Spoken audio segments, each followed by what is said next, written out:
On a pu voir ensemble qu'il faut être animé d'une ambition saine et que si nous croyons au Christ, nous croyons que nos talents sont là pour le servir. Malheureusement, bien souvent,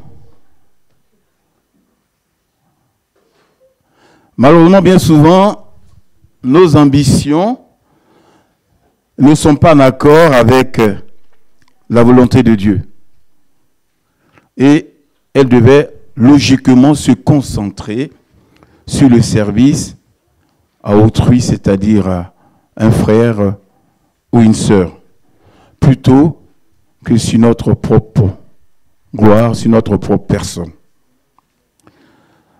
Notre Seigneur ici-bas a lutté pendant des années contre les pharisiens qui traitaient d'hypocrites, de race de vipères, leur manque d'amour et surtout l'orgueil.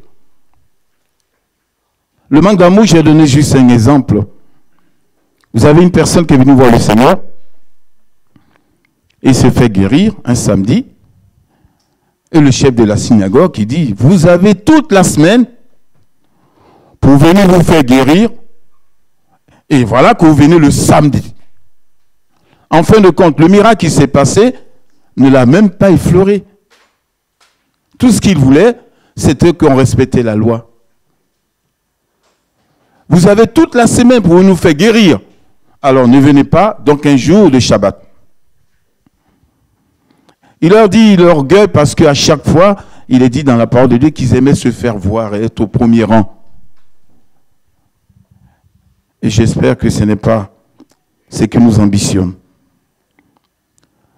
Qu'est-ce que la gloire personnelle que je considère pour moi comme une ambition négative? Et dans la parole de Dieu, puisque c'est le sujet de notre présence ici, c'est la parole de Dieu, il y a dans cette parole, il y a beaucoup de personnages bibliques qui ont voulu pour eux-mêmes des postes très élevés. Alors, je vais vous citer quelques exemples. Nous avons Mariam ou Myriam et son frère Aaron. Nous lisons ici, ils ont commencé à parler contre Moïse au sujet de la femme éthiopienne qu'il avait prise, car il avait pris une femme éthiopienne. Ils disent, est-ce que c'est seulement par Moïse que l'Éternel parle? N'est-ce pas aussi pour nous ou par nous qu'il parle? Et l'Éternel l'entendit. Notez bien ce « or ». Moïse était un homme fort, patient, puisqu'aucun homme sur la face de la terre. Ça doit nous parler, ça. Hein? La patience qui fait partie des dons ou le don de l'esprit. Cette patience qui nous fait tant défaut. On a tendance à vite s'énerver et vouloir les choses très vite. Mais on manque quelquefois de patience. Il y a aussi l'exemple du fils à David, Absalom. Cette personne qui de colère a tué son demi-frère qui avait violé sa sœur. Et au moment où le père voulait réagir, il s'est sauvé. Et il est revenu quelques années plus tard en demandant pardon et cela a été accepté par son père. Et voilà que monsieur a décidé de prendre la place de son père. Donc il a monté tout un complot contre lui. On lit ici, il dit à son père que je voudrais aller accomplir un vœu que j'ai fait à l'Éternel. Et son père dit, mais c'est magnifique, vas-y. Pendant que je demeurais à Geshur en Syrie, j'ai dit, si l'Éternel me ramène à Jérusalem, je servirai l'Éternel. Le roi lui dit, va en paix. Et Absalom se leva et partit pour Hébron. Et ensuite, il envoya des espions partout, dans toutes les tribus, pour dire, quand vous allez entendre le son de la trompette, mettez-vous en marche. Il faut que mon père dégage de là, c'est moi le roi. Voilà une ambition mal placée. Il y a aussi la révolte de Corée.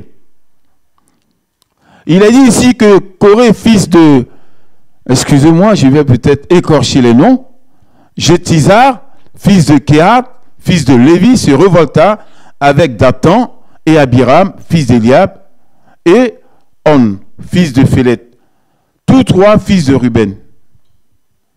Et lisez bien que Ruben, c'est un des frères, des enfants de ce fameux patriarche, les 12, la 12 tribus. Ruben qui était donc le fils aîné.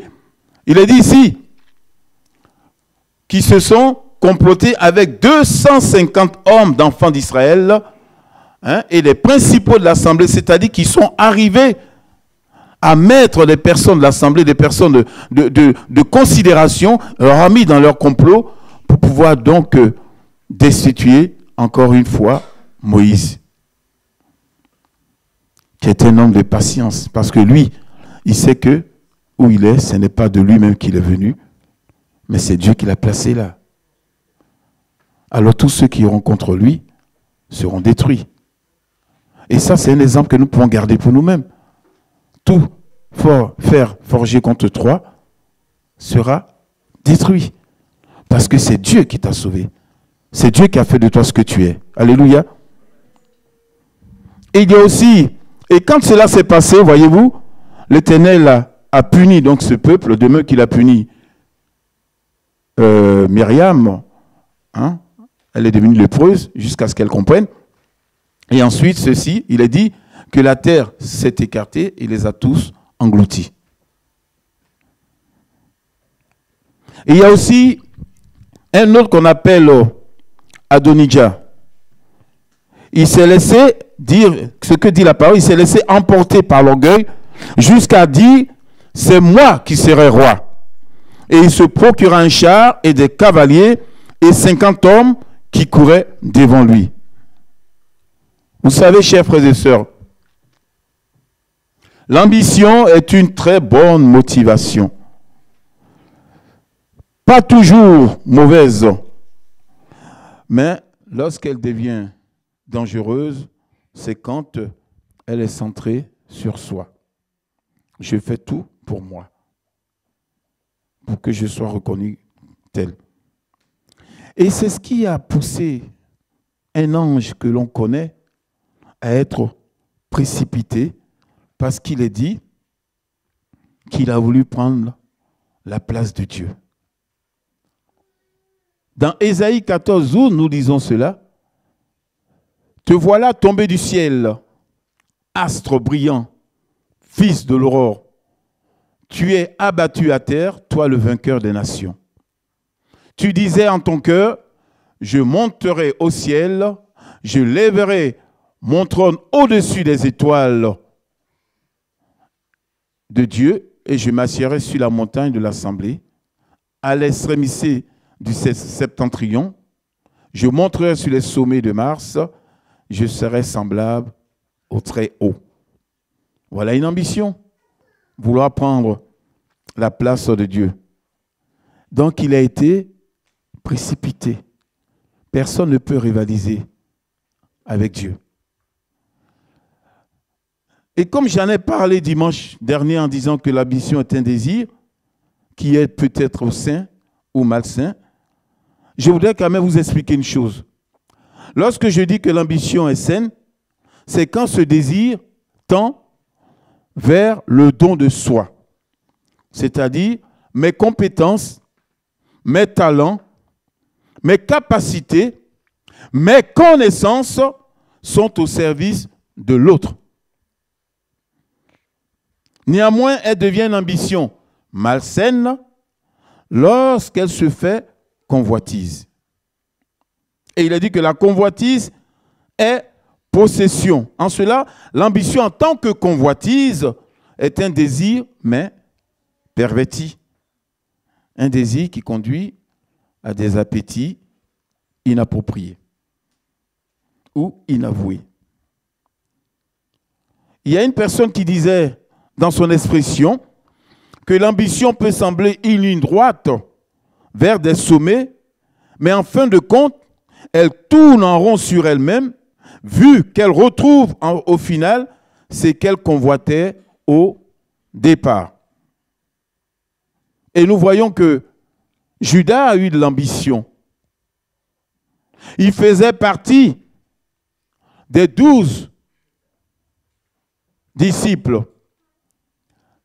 Puis, ayant appelé ses 12 disciples, il leur donna le pouvoir de chasser les esprits impurs et de guérir toute maladie et toute infirmité.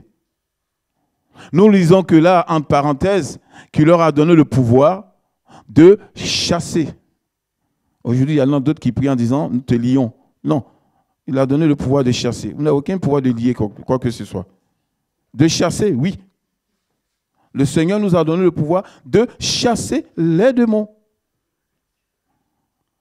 Et de guérir toute maladie et toute infirmité. Et voici les noms de ces 12 apôtres. Et à la fin, on nous dit, et Judas l'Iscariote, celui qui livra Jésus.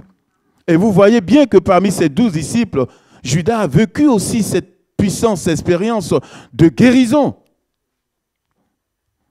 Mais quand il a pris conscience qu'en fin de compte, le royaume que le Seigneur proposait, c'est un royaume éternel mais spirituel, il a été déçu. Et sa déception lui a conduit donc à la trahison. Oui, je sais, on va me dire, c'est normal, c'était prévu, oui. Mais le Seigneur a donné une parenthèse pour prévenir d'abord. Il y a aussi l'ambition qui est mal placée. Et l'ambition mal placée, c'est, je dirais, les fils de Zébédée. Hein? Il a dit que Jésus-Christ les a appelés fils du tonnerre. Parce qu'ils avaient un caractère assez... Voilà. Un jour, avec les disciples, ils passaient par la Samarie pour aller à Jérusalem. Ils ont voulu s'arrêter en Samarie. Vous savez bien que l'histoire des Samaritains qui ne veulent pas avoir affaire aux Juifs. Donc, ils n'ont pas voulu qu'ils restent dans leur ville. Alors, vous avez Jean et Jacques qui disent au Seigneur,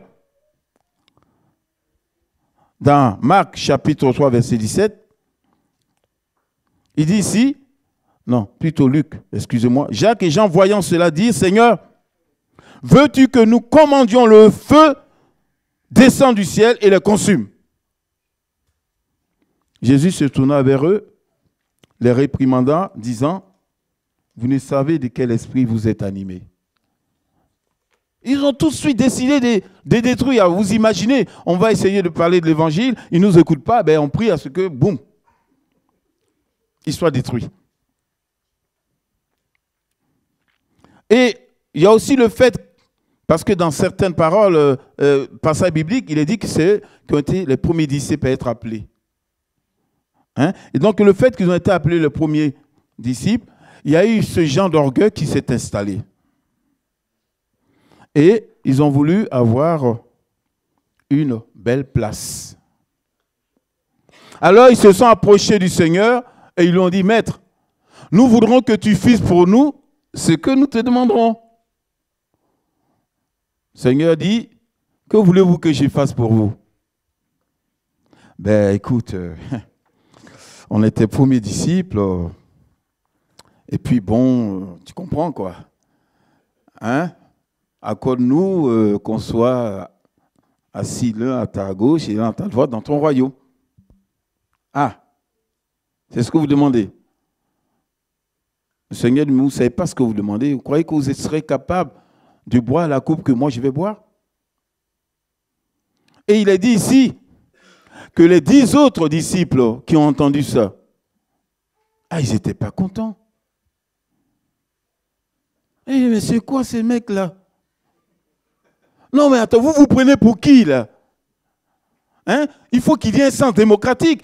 Il faut qu'il y ait un vote pour savoir désigner qui va aller s'asseoir à la place, à la droite et à la droite du Seigneur. Vous arrivez, vous êtes en train de compléter entre vous. Ah, ils n'étaient pas contents. Enfin, moi, j'essaie de faire une histoire. Hein. Mais je sais que c'est ce qui s'est passé. Parce qu'ils ont dit qu'ils ont été indignés. Mais vous remarquerez que dans le 3e épître de Jean, il a compris ça bien plus tard, puisqu'il est dit ici, dans le 3e épître de Jean, au chapitre 1, au verset 9, il a dit « J'ai écrit quelques mots à l'Église, mais Diotrephe, qui aime être le premier parmi eux, ne nous reçoit point. C'est pourquoi, si je veux vous voir, je rappellerai les actes qu'il commet, en tenant contre nous des méchants propos. Non content de cela, il ne reçoit pas les frères, et ceux qui voudraient le faire, il les empêche et les chasse de l'Église. » Tiens donc, il les chasse de l'Église. Bien-aimé, n'imite pas le mal, mais le bien. Celui qui fait le bien est de Dieu, et celui qui fait le mal n'a point vu Dieu. Et l'extrême, c'est qu'un jour, il y a une personne qui sera capable de faire des miracles et qui se proclamera Dieu. Et nous savons que c'est l'Antéchrist. Et nous allons bientôt rentrer, et je crois même si on n'est pas déjà dedans. Mais ce que je veux essayer de vous faire comprendre, chers frères et sœurs, c'est que l'ambition est une bonne chose. Mais il faut toujours avoir ce regard fixé sur le Seigneur. Et vous verrez aussi que dans la parole du Seigneur, ce n'est pas la première fois que les disciples se battent entre eux, à savoir qui sera le premier. Et il est dit dans Luc au chapitre 22, au verset 24, « Il se leva aussi parmi eux une contestation, lesquels d'entre eux devaient estimer le plus grand. » Ils viennent voir le Seigneur et puis ils disent, « Mais Seigneur, on a reçu tous la même puissance, tout ce qu'on veut, on a fait tout ce qu'on pouvait pour toi. Maintenant, qui de nous tu peux estimer le plus grand? » Et regardez la réponse du Seigneur, chers frères et sœurs. En ce moment, les disciples s'approchaient de Jésus et dirent, « Qui est le plus grand dans le royaume des cieux ?»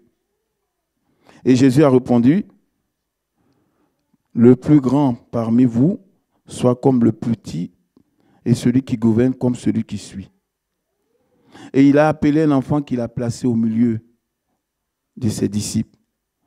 Et je vous le dis en vérité, si vous ne vous convertissez et si vous ne devenez pas comme les petits-enfants, vous n'entrerez point dans le royaume de Dieu.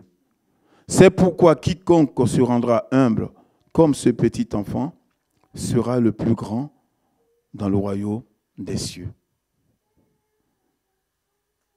C'est pourquoi quiconque se rendra humble comme ce petit enfant sera le plus grand dans le royaume des cieux. Il a appelé donc cet enfant qu'il a placé parmi vous. Et moi, je trouve que c'est quand même une condition étrange. Et il y a les autres évangiles qui en parlent. On vient de lire se convertir, de devenir, et il y a d'autres versets qui redisent de recevoir le royaume de Dieu. En fin de compte, le dominateur commun de ces trois versets, c'est de ressembler aux petits enfants. Et avant d'ouvrir une parenthèse sur les petits-enfants, je voulais juste parler de Nicodème, qui lui est allé voir le Seigneur. Et qu'est-ce que le Seigneur a répondu à Nicodème? Il dit, il faut naître de nouveau. Alors lui, pour essayer de jouer un peu la personne qui connaît, je ne comprends pas là, est-ce qu'on, de mon âge, je serais obligé de rentrer dans le ventre de ma mère pour renaître? Non, je ne te parle pas de ça. J'ai dit juste qu'il faut naître de nouveau. Et la plupart du temps, quand nous nous convertissons, nous amenons avec nous nos caractères, tout ce qu'il y a de mal en nous. Et des années après, nous avons toujours ces mêmes caractères, ces mêmes changements. et on loue le Seigneur, mais on n'est pas né de nouveau. Parce que la nouvelle naissance nous amène à ne plus être la même personne, à être renouvelé par l'Esprit du Seigneur, par l'intelligence qu'il nous donne. Et il y en a d'autres qui disent, mais tu m'as connu comme ça, voilà, tu me prends comme je suis. Voilà. Je ne vais pas encore retourner pour que ma mère m'éduque ou mon père m'éduque. C'est mon caractère, et voilà. Mais s'il y a quelque chose de ce caractère qui blesse un frère ou une sœur, il faut le remettre en cause. Cela fait partie du travail pour devenir comme un enfant. L'enfant est très innocent dans ce qu'il dit. Il est même naïf dans ce qu'il pense. Et il n'a même pas une aptitude de raisonnement ou même d'argumenter contre les parents. Il fait ou ils font ce qu'on leur dit de faire. Ils n'ont pas la capacité de remettre en cause ou de questionner les bien-fondés des règles et des disciplines auxquelles on les soumet. Ils acceptent sans murmure et sans chercher à savoir pourquoi on leur impose cela. Mais quand ils commencent à grandir, voilà le problème. Quand ils commencent à grandir et que leur capacité de raisonnement se développe et qu'ils deviennent de moins en moins enclins à obéir, et c'est cela que l'on parle de la phase de la puberté ou de l'adolescence. Et lorsque ces jeunes-là commencent à traverser cela, ça devient un calvaire pour les parents. Un grand calvaire pour les parents. Quelquefois, tu te dis, mais purée, j'aurais dû le claquer depuis qu'il était gosse.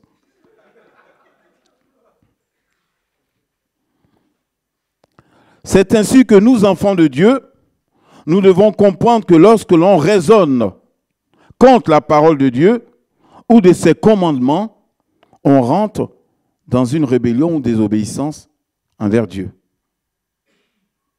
Et Paul pouvait dire aux Corinthiens, nous renversons les raisonnements de tout auteur qui s'élève contre la connaissance de Dieu et nous amenons toute pensée captive à l'obéissance de Christ.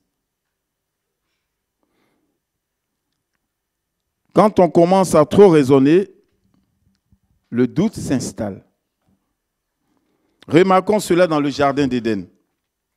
Il est dit du serpent qu'il était le plus rusé de tous les animaux. Il est venu voir Ève et il lui a dit, est-ce que tu es sûr que Dieu a dit cela? Oui, il a dit au départ, vous mangerez tout ce qu'il y a. Je ne sais pas combien d'hectares de fruits, vous mangerez de tout. Mais l'arbre qui est au milieu, vous n'en mangerez pas. Et lui, il arrive, il dit, est-ce celui qui a dit ça? Et en ce moment même, Ève se retourne et puis elle regarde l'arbre. Puis en fin de compte, ça n'a pas l'air mal. Ça, c'est beau, ça donne de l'intelligence. Ça, elle n'avait pas remarqué au départ. Mais quand monsieur est venu en disant, tu es sûr? Il y a un doute qui est rentré. Et au moment où le doute est rentré, qu'il a senti qu'elle était déstabilisée, qu'est-ce qu'il a fait? Il a dit, c'est tout simplement que le jour que vous allez manger cela, vous allez devenir des dieux. C'est pour ça. Ah, ouais. Et je vous dis qu'on va comparer cette stratégie de l'ennemi avec la parole d'aujourd'hui. Et il nous met tellement en doute que le chrétien que nous sommes est obligé quelquefois d'accepter des choses contre nature, l'avortement, le divorce, le remariage. Et la parole de Dieu nous dit, ne vous conformez pas au siècle présent. Une fois, il y a une dame qui va voir un pasteur et il lui pose la question, mais la parole de Dieu dit ça. Oh, ma soeur, mais non, ça c'était jadis, ceci, cela. Voyons, non, mais maintenant c'est pas pareil. Ah, d'accord. Elle revient quelque temps après. Oui, mais la parole de Dieu dit, mais non, ma soeur, ça c'est une fausse interprétation. Alors qu'est-ce qu'elle a fait? Elle a acheté une belle Bible, bien dorée, et elle a déchiré tout ce qui n'était pas bon dedans. Et puis elle est allée, elle a donné cette Bible au pasteur, je vous fais cadeau. Quand il a ouvert, il dit, mais qu'est-ce que vous avez fait, ma soeur?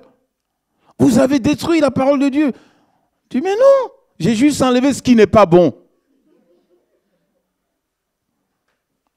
Et c'est ce qui nous arrive quelquefois, chers frères et sœurs.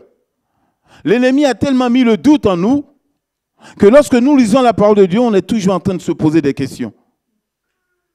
Mais quand la parole de Dieu nous est devenue comme les petits-enfants, ces genres de raisonnement, nous devons logiquement raisonner, mais pas aller à l'encontre de la parole de Dieu.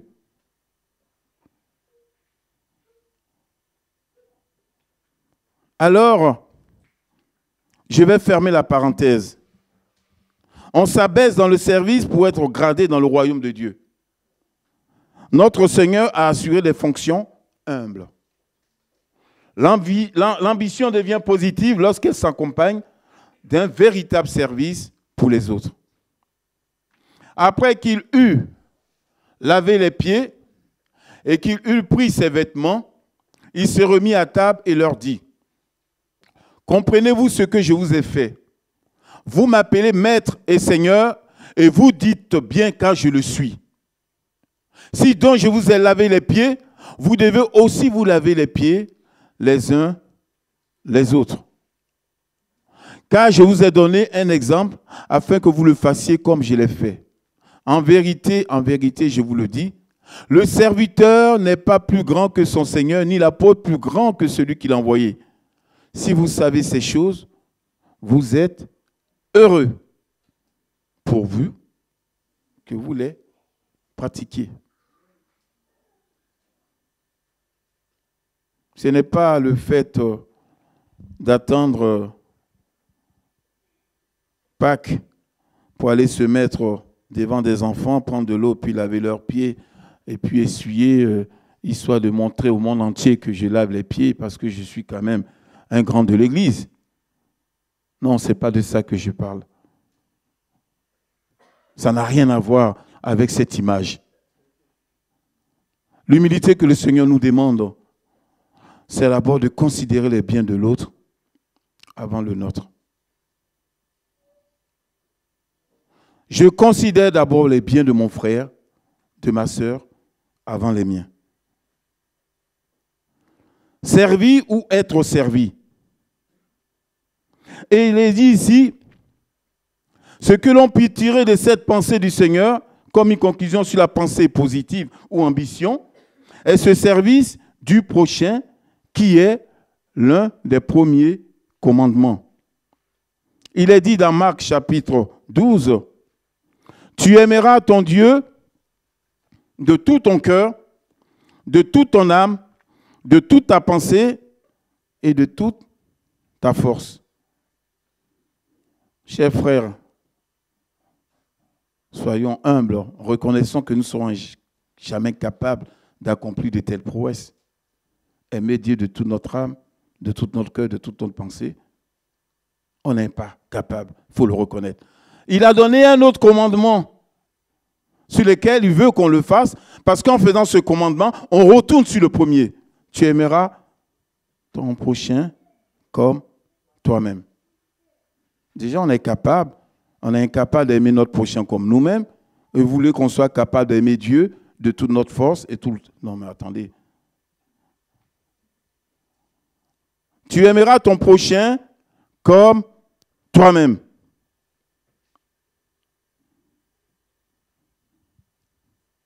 Et cela, je vais donner cette image, excusez-moi de revenir là-dessus encore, mais j'ai vu des personnes qui faisaient des kilomètres pour venir à l'église, mais qui enlevaient leurs chaussures et qui les tenaient à la main pour ne pas les user. Et une fois qu'ils arrivaient à l'église, ils allaient juste à côté laver les pieds et ils remettaient les chaussures pour entrer dans l'église. Et puis vous avez soi-disant serviteurs qui disent, venez, donnez à l'Éternel les dîmes, et vous verrez que plus vous donnez, plus vous serez bénis. Et puis eux, ils sont bien pimpants.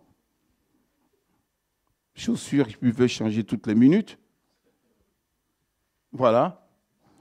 Et ce qui me rend malheureux, chers frères et sœurs, c'est que cette image de ceux qui s'asseyent dans des fauteuils et que le peuple assis sur des bancs, on chante que là où 2 ou 3 sont réunis en son nom,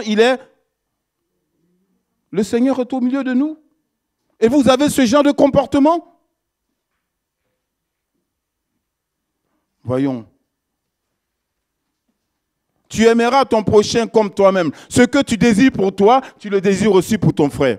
Donc si tu as envie d'un fauteuil, mais lui aussi, il a droit à un fauteuil. C'est aussi simple que ça. Je ferme la parenthèse parce qu'on va dire que je suis en train de prêcher contre eux. Je vais maintenant revenir sur une ambition que je vais qualifier de parentale. Mais je vais vous citer 2 exemples qui sont complètement opposés. Vous savez que quand Jean et Jacques sont allés voir le Seigneur, ils ont fait une demande de dire qu'on veut être à ta droite et à ta gauche. Mais il y a aussi la mère qui est allée voir le Seigneur. Le Seigneur a dit, qu'est-ce que tu veux dire? Ordonne que mes 2 fils, l'un soit à ta droite et l'un soit à ta gauche, dans ton royaume. Ah oui, ça c'est la mère. Vous savez, hein, nous, les parents, ils ont toujours l'ambition pour leurs enfants. Hein. Et vous avez à l'opposé une femme stérile qui ne faisait pas d'enfant et qui a prié pour en avoir. Et quand elle a eu un enfant, son premier enfant qu'elle a eu du mal à avoir, elle a sévré et elle a dit, je le prête à l'Éternel pour qu'il soit à son service.